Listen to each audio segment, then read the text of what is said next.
김봉선님, 동국대 학교 추천 전형에서 서류 40% 있는데 비주요 과목의 등급이 낮은 게 영향이 클까요? 했습니다. 영향이 일단은 있을 수 있습니다. 지금 정확하게 동국대학교 제가 모집 요강을 한번 좀 같이 볼게요. 왜냐면 왜 그러냐면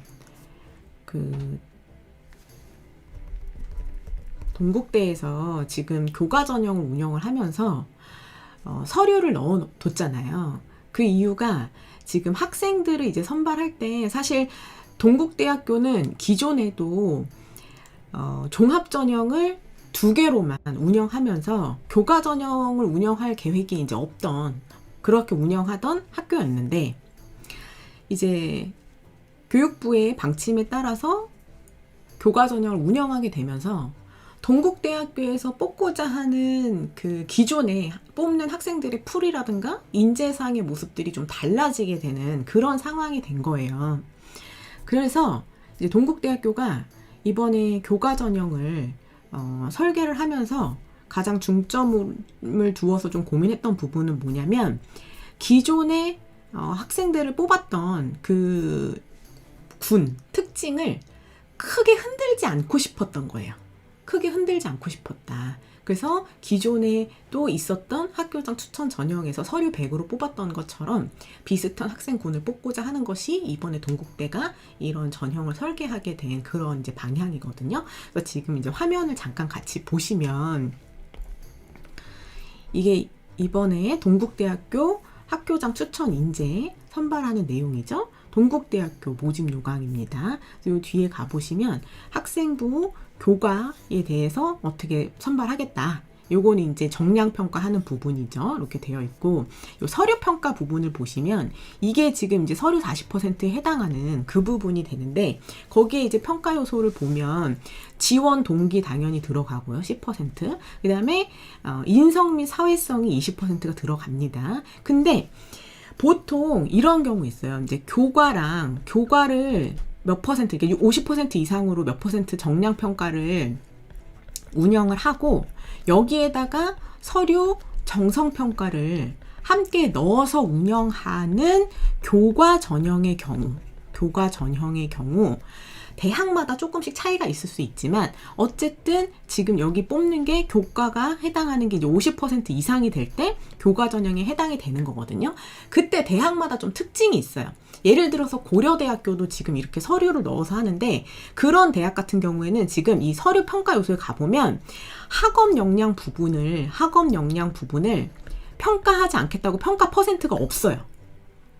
내신은 그냥 교과에서만 평가하고 서류에서는 학업 역량 평가하지 않겠다, 이렇게 되어 있거든요. 근데 지금 여기 동국대 같은 경우에는 서류 정성평가에도 가보면 자기주도적 학습 능력 해가지고 기초 학업 역량과 학습의 주도성이 40%, 거기에 더해서 전공 적합성 안에도 전공의 수학 역량 30% 이렇게 들어가 있잖아요. 그쵸? 이렇게 들어가 있죠. 이해되시죠?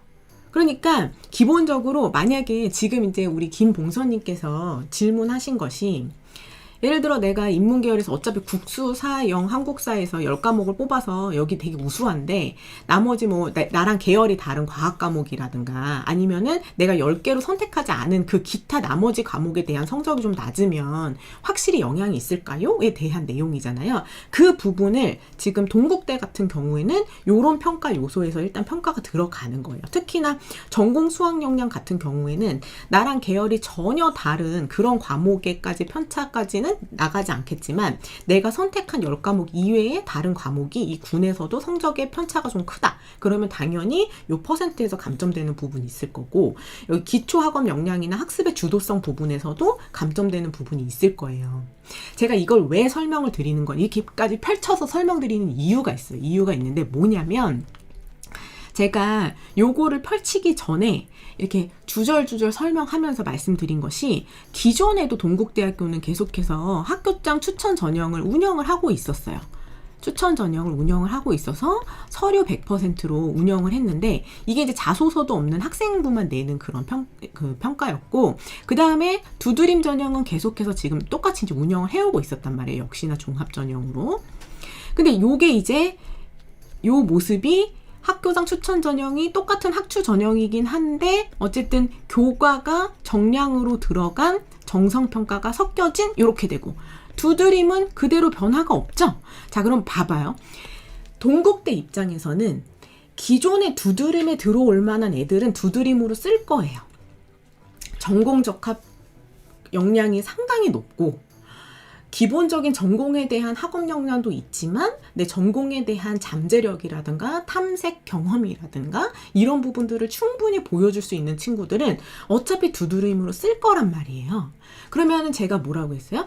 기존의 학생들을 뽑던 그 지원자 풀을 흔들고 싶지 않다라는 게 이번 동국대학교에서 발표한 방향이라고 말씀을 드렸죠. 그러면 기존의 학교장 추천 전형을 서류 100으로 뽑을 때 지원했던 합격자의 풀을 우리가 따져보는 거예요. 그 학생들을 동국대학교에서는 웬만하면은 비슷한 군으로 뽑으려고 이렇게 설계를 했다. 그러면 그 안에는 기존에도 학교장 추천 전형을 이제 뽑는 거 보시면 이게 보통 내신이 좀 유리하면 여기 쓰고 내신이 조금 불리하면 여기 쓰는 이렇게 두 개로 나눠서 학생들이 많이 고민을 했지만 막상 학교장 추천 전형 합격자 내신 컷을 보면 이게 학교장 추천 전형인가 싶을 정도로 합격자의 좀 지원자 풀이 넓게 분포되는 거를 보실 수가 있었을 거예요.